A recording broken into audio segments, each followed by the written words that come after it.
You're the person who always knows just what to say. You can read a room in seconds, and people feel like you get them. It's a powerful feeling, this ability to connect, to understand the invisible currents of emotion flowing between people. But have you ever stopped to wonder if that's a gift or a weapon? What if your emotional intelligence has a dark side, a shadow that helps you get exactly what you want without anyone ever realizing it?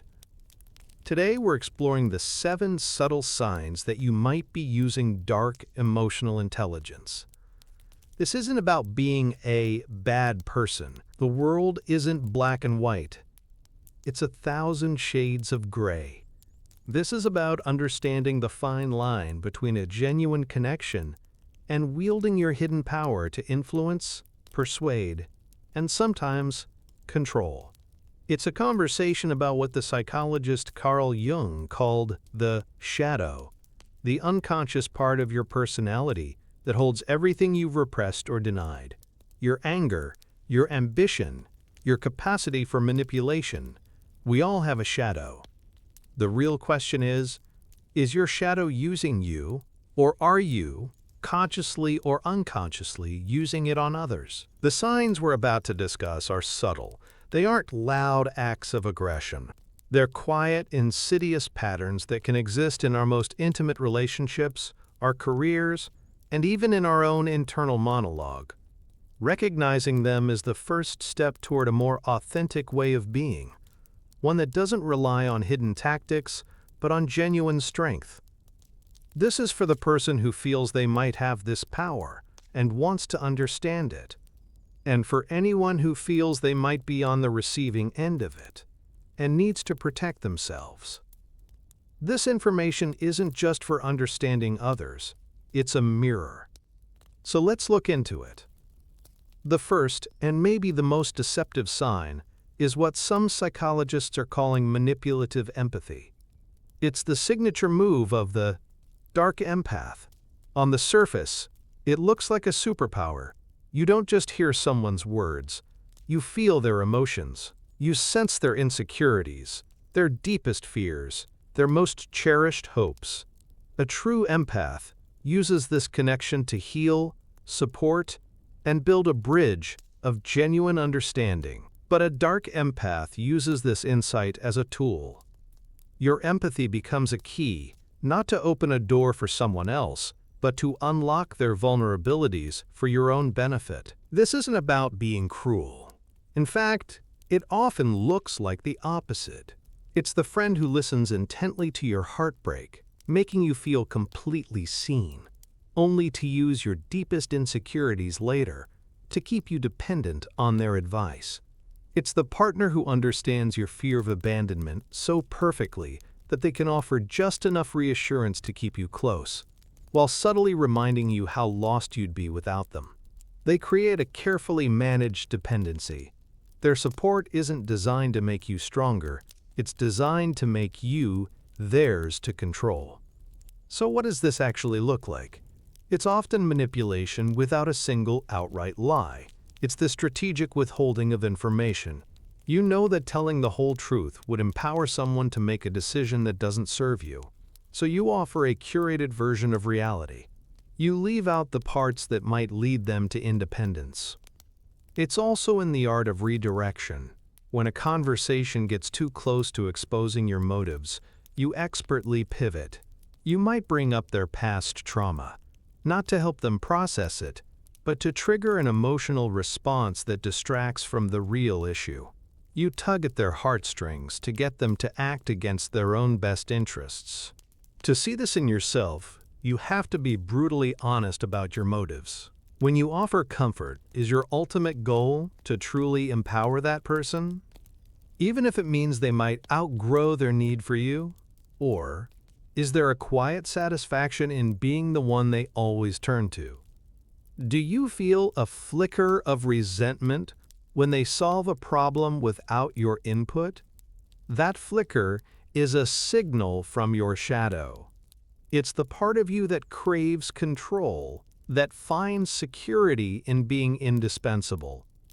Now, to spot this in others, Pay attention to the outcome of their empathy. After you talk to them, do you feel clearer and more capable, or more emotionally tangled and reliant on them? True empathy fosters independence. Manipulative empathy, on the other hand, fosters dependence. It feels like a warm embrace, but over time, you realize it's a gilded cage, and your vulnerability was the blueprint. The second subtle sign is a cornerstone of Jungian psychology: projection. In simple terms, projection is when we take an aspect of ourselves, something we can't or won't acknowledge, and then, well, we see it in someone else. It's a defense mechanism. Instead of facing our own anger, for example, we'll accuse others of being aggressive. Instead of admitting our envy, we become convinced everyone else is jealous. It's the mind's way of disowning its own shadow. But using dark emotional intelligence takes this a step further. It isn't just an unconscious defense, no. It becomes a semi-conscious tactic of manipulation. You don't just see your flaws in others, you actually place them there. You actively accuse someone of a motive or a feeling that is, well, it's actually your own. Why though? Because it's an incredibly effective way to control the narrative, to dodge responsibility, and to really put someone on the defensive. It's a psychological checkmate. Imagine a manager who's deeply insecure about their competence. They're terrified of being exposed as a fraud. Instead of dealing with that insecurity, they use their emotional intelligence to scan their team for anyone who shows a hint of ambition. Then, at the first chance, they'll say, "I'm sensing a lot of ruthless ambition from you. Be careful not to step on people to get ahead." In that moment, the manager has successfully offloaded their shadow. They've painted the confident employee with their own insecurity, forcing that person to pull back and neutralizing a perceived threat. In a relationship, this can be even more devastating. A partner wrestling with the desire to be unfaithful might start accusing their loyal partner of being flirtatious. They'll use their intimate knowledge to make the accusation sting. "You seem emotionally distant. Is there someone else?" This isn't a real question. It's a projection of their own guilt. The tactic forces the innocent partner to spend all their energy proving their loyalty, while the manipulator's own conflict remains unexamined. How do you spot this in yourself? Well, pay close attention to the accusations you make, especially the emotionally charged ones. Do you frequently call people selfish, manipulative, or dishonest? Now ask yourself, is there a part of me that's afraid of being seen that way? You see, the things that trigger you most in others are often signposts, pointing right at your own disowned shadow. Owning that capacity, that's what stops you from projecting it. Now, to spot this in others, notice when an accusation just feels off. It might seem exaggerated or deeply unfair, leaving you confused and scrambling to defend yourself. When you feel this, freeze the scene in your mind. Ask yourself, does this accusation better describe the person saying it than it does me? Often, the accuser is unknowingly handing you their autobiography. They're telling you about their own shadow, and once you see that, their words lose their power. The third sign is one of the most advanced, requiring a high degree of perception. It's the ability to read the subtle, fleeting emotional microsignals people give off, and then use that information for strategic advantage instead of connection. Our bodies don't lie. Even when our words are chosen carefully, our unconscious leaks the truth through our physiology. A jaw that tenses for a split second when a rival's name is mentioned, a shallow breath before a lie, a smile that doesn't quite reach the eyes. These are micro-expressions, tiny flashes of authentic emotion that betray the social mask. Most people register these signals on a gut level. They might get a vague bad feeling about someone without knowing why. But a person wielding dark emotional intelligence doesn't just feel it. They see it, understand it, and file it away. They become masters at detecting the gap between what a person says and what their body reveals. This isn't just about spotting a lie. It's about understanding someone's entire hidden emotional landscape. And here's where it gets dark. This knowledge isn't used to create safety. No, it's used to push buttons. For example, imagine a meeting. You notice your colleague's eye twitches whenever a certain project is praised. You register this as hidden envy. Instead of avoiding the topic, you might praise that project more, knowing it will subtly destabilize them. You're leveraging their hidden emotion to assert your dominance, all without saying a single aggressive word.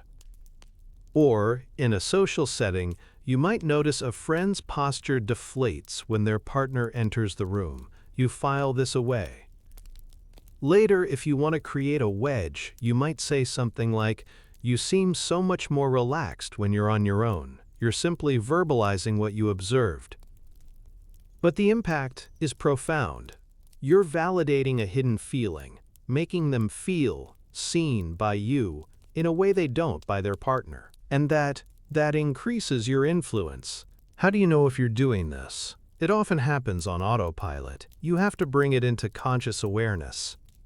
After a tense interaction, replay it. Did you notice a subtle shift in someone's demeanor? A flicker of fear, perhaps, or a shadow of resentment? And what did you do with that information? Did you use it to soothe or to provoke, to connect or to gain an edge? Be honest. There's a predator-like thrill in seeing what others hide and knowing you can use it. Acknowledging that part of your shadow is the only way to control it. To recognize this in others, trust your gut.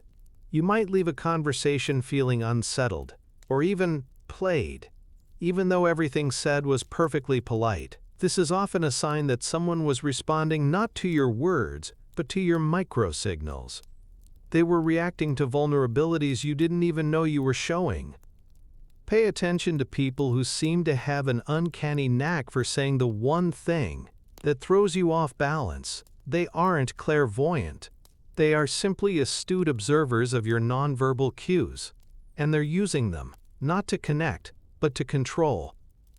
The fourth sign is a long-term strategy.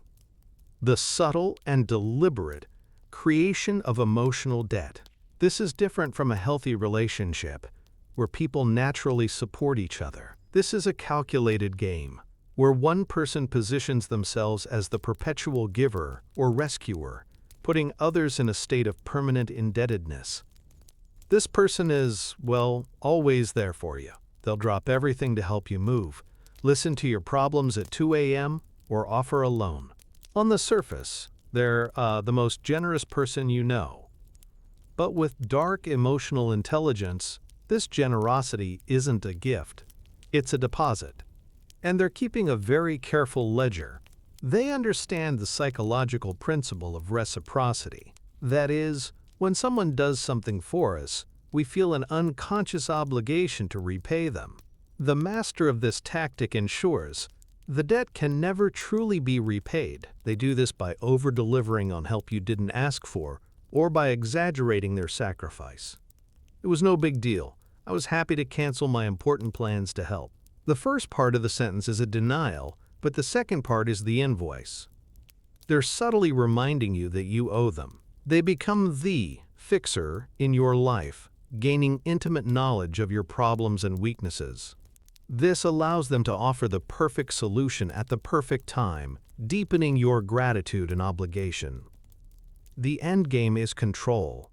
When they eventually need something, your loyalty, your compliance, they don't have to demand it. They just make a withdrawal from the emotional bank account they've been funding. If you hesitate, they can use guilt with surgical precision. After everything I've done for you, I thought I could count on you. It's not aggression, it's calling in a debt. This makes saying no incredibly difficult, because it feels like a profound betrayal. Are you doing this? Now look at your relationships. Are you always the designated helper? Do you find yourself drawn to people you can save? While this can be a noble impulse, its shadow side is a need for control. Do you keep a mental scorecard of your good deeds? Do you feel resentful when your efforts aren't acknowledged? And if you feel a surge of power, from being the one who has it all together while others are a mess, well, you might just be using their dependence to feed your own ego. Now, to recognize this in others, be wary of overwhelming and unsolicited generosity, especially early in a relationship. Pay attention to how they talk about the help they provide. Is there a subtle air of martyrdom? Notice if they use past favors as leverage. Healthy relationships, they're based on mutual support, not a system of debt and credit. If you constantly feel like you owe someone, you aren't in a friendship. You're in a transaction. To break free, you must be willing to be seen as ungrateful and reclaim your emotional autonomy. We're about to move into the final 3 signs, which get even more subtle. If this is resonating with you, if you're starting to see these patterns in yourself or someone else, take a moment to subscribe. We explore the hidden dynamics of the human mind to give you the tools to become stronger and more aware, and share your experience in the comments. Have you ever felt caught in a web of emotional debt? Sharing your story helps everyone here feel less alone. Now, let's get into sign number 5.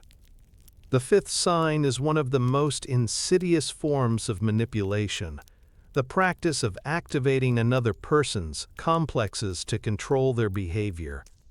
So what's a complex? Carl Jung described complexes as emotionally charged clusters of memories and feelings in our unconscious.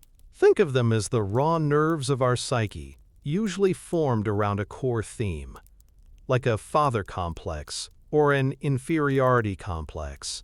When something touches on one of them, it triggers a disproportionately strong emotional reaction. We're no longer responding to the present. We're reacting from an old wound. A person with dark emotional intelligence learns how to deliberately press on these nerves.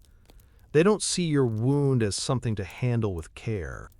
Instead, they see it as a lever to pull, to get the emotional reaction they want. Let's say, for example, you have a deep-seated inferiority complex from a childhood of constant criticism. A manipulative partner or boss, sensing this, they'll use praise as a tool. When you're compliant, they'll offer the validation you crave. You're the only one I can rely on to do this right. This praise feels incredible because it soothes the ache of your complex. But the moment you push back, they withdraw it. And maybe they even offer a backhanded compliment that really triggers your insecurity. I thought you were more capable than this. It's a direct, calculated activation of your deepest fear. Your reaction will be intense, and in that state, you're easily controlled. Another common example is triggering an abandonment complex. If someone knows you fear being left alone, they can control you with the subtle threat of withdrawal. They don't have to say, "I'm leaving you." They just become emotionally distant, reply to texts slowly, or speak in a cold tone. To someone without this complex, it might be annoying. To you, it's a crisis. Your complex is activated, you're flooded with panic, and you'll do almost anything to close that distance. They've pushed your button and are now waiting for your predictable compliance. How can you tell if you're doing this? It's often an unconscious pattern. Look for your go-to tactic for winning an argument with a specific person. Do you instinctively know what to say to make them feel guilty, insecure, or afraid? You might be activating their complex. Admitting this is hard because it means you've been using someone's deepest wounds against them. To recognize this in others, become a student of your own emotional reactions. When you have an argument, is your emotional response proportional to the situation? Or do you feel an overwhelming wave of an old, familiar feeling, like the terror of abandonment or the shame of being inadequate? If so, stop. Ask yourself, what just happened right before I felt this? It's likely they just touched a raw nerve. Recognizing this doesn't heal the complex, but it separates the past from the present. You can learn to say to yourself, this feeling isn't about this moment. This is my complex, and I won't let it be used to control me. So the sixth sign is the mastery and strategic use of the persona. In Jungian terms, the persona is the social mask we all wear. You know, the good employee, the loving partner, the confident leader. It's not inherently bad, though. It's a necessary tool for social life. The problem starts, though, when the persona becomes a deliberate tool of deception, a facade designed to hide a completely different set of motives living in the shadow. A person using dark emotional intelligence is a master of their persona, you see. They can shapeshift effortlessly into whatever a situation requires. With a vulnerable person, for example, they project warmth and compassion. Then, in a boardroom, they project unshakable confidence. They seem to be the perfect person for, well, every single occasion. But behind this mask, the shadow, it's actually running the show. This creates real confusion for those around them. You interact with their charming persona, and you feel a sense of trust, but your intuition, it screams that something is off. You're picking up on the leakage from the shadow, those micro-expressions of contempt, the condescending tone, the actions that just don't align with their words. This is that friend who's your biggest cheerleader to your face, but gives you a cold hug. Their persona is performing, supportive friend, but their shadow is absolutely seething with envy. Later, you might hear they've been subtly downplaying your achievements to others. They won't be openly critical. No, that would damage their persona. Instead, they'll use faint praise like, "It's great she got that promotion. It's just amazing they overlooked her lack of experience." The persona offers praise, while the shadow slips in the poison. The goal of this false persona is to gain trust and lower defenses. By presenting a mask of integrity and charm, they create a safe space for you to be vulnerable. Once you're open, they can pursue their real agenda: control, status, or personal gain. They lull you into a false sense of security before they manipulate you. So, how do you recognize this in yourself? The key is feeling like a fraud. Do you feel a huge gap between who you are inside and the face you present to the world? Are you exhausted from the performance?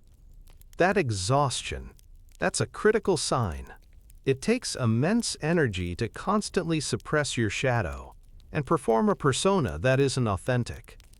To spot a false persona in others, focus on consistency over charm. Look for alignment between their words, actions, and nonverbal cues over time. Pay close attention to how they talk about others. Someone who is relentlessly supportive to your face, but subtly critical of others who aren't present, is showing you their playbook. It's only a matter of time before you're the one who isn't in the room. The final and most corrosive sign is the subtle effort to keep others emotionally fragmented. This is the culmination of all the previous signs, a quiet campaign to keep people in a state of self-doubt, confusion, and emotional dependence. A healthy person wants to see others become whole. They encourage self-acceptance and independence. But a person wielding dark emotional intelligence, well, they do the opposite. You see, your wholeness is a direct threat to their control, and your self-trust, that makes you unmanipulatable. Their strategy, then, is to keep you broken, so you'll always need them to be your interpreter of reality. So how exactly do they do this? Often they might subtly invalidate your feelings. For instance, if you're angry, they could say, "Are you sure you're not just overreacting? You tend to be sensitive." Or, if you're excited, they might introduce a note of worry like, "That's wonderful. I just hope you're prepared for the pressure." This, by the way, is a classic form of gaslighting. using emotional language to make you distrust your own internal GPS. They also maintain fragmentation by becoming the only safe person you can be your full self with. They might subtly isolate you from others by casting doubt on their loyalty. They might say, "I just don't think your family really gets you the way I do." Over time, they position themselves as the only one who truly accepts your flaws. This creates an intense, unhealthy bond. You become terrified of losing them because you believe they hold the key to your fragmented self, when in reality, they're the one keeping you in pieces. The ultimate aim is to prevent you from achieving what Jung called individuation, becoming a psychologically whole individual. An individuated person is sovereign. They own their shadow, and they don't need external validation. Such a person is, well, impossible to control. And so, the dark emotional intelligence user's primary goal is to sabotage this process. They subtly punish your strength and reward your dependence. They are the gatekeepers of your self-esteem. Are you doing this? Look at the people closest to you. Are they growing stronger and more independent with you? Or are they more dependent and uncertain? If their strength feels like a threat to your connection, you're likely maintaining their fragmentation for your own security. To recognize this in others, you really must commit to the radical act of trusting yourself. So keep a journal. When you leave an interaction with someone, do you feel more or less sure of yourself? The most telling sign, though, is the chronic self-doubt they create. If you're constantly questioning your own reality around a specific person, well, you're likely in the presence of someone who benefits from your confusion. The path out, then, is to begin collecting the fragmented pieces of yourself and learning to trust your own inner authority, no matter how much they tell you it's wrong. We've journeyed through the 7 subtle signs of dark emotional intelligence. From manipulative empathy to maintaining another's fragmentation, these aren't simple good or evil behaviors. They're complex patterns woven from insight, insecurity, and the parts of ourselves Carl Jung called the shadow. Recognizing these traits is a double-edged sword. It's unsettling to see them in others, but it can be deeply disturbing to see them in ourselves. Yet here's the critical takeaway. Your shadow is not your enemy. It's not inherently evil. It holds your unclaimed power, your repressed anger, and your capacity to set boundaries. The danger comes not from having a shadow, but from refusing to look at it. Because what we don't own owns us. When we deny these parts of ourselves, they don't disappear. They operate in the dark, seeking control through subtle manipulation. The path to authentic power isn't about becoming a better manipulator, but a more integrated human being. It's the work of shadow integration, turning to face the parts of yourself you've denied and reclaiming the strength they hold. When you own your capacity for anger, you are no longer controlled by those who provoke it. When you own your need for validation, you are no longer a puppet for those who offer it conditionally. When you become whole, you become unmanipulatable.